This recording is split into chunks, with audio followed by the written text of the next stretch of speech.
Jabroil alayhissalom bilan payg'ambarimiz sollallohu alayhi va sallam suhbatlashib turuvdilar.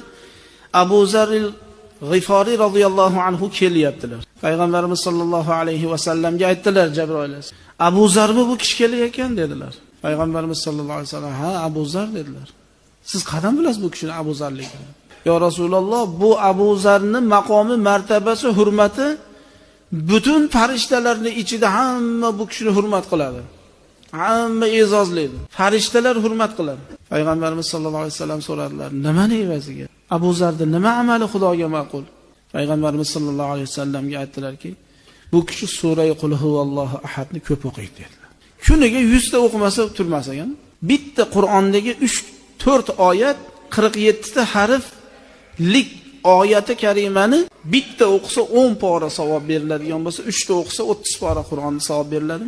Hatto sura Qul huvallohu ahad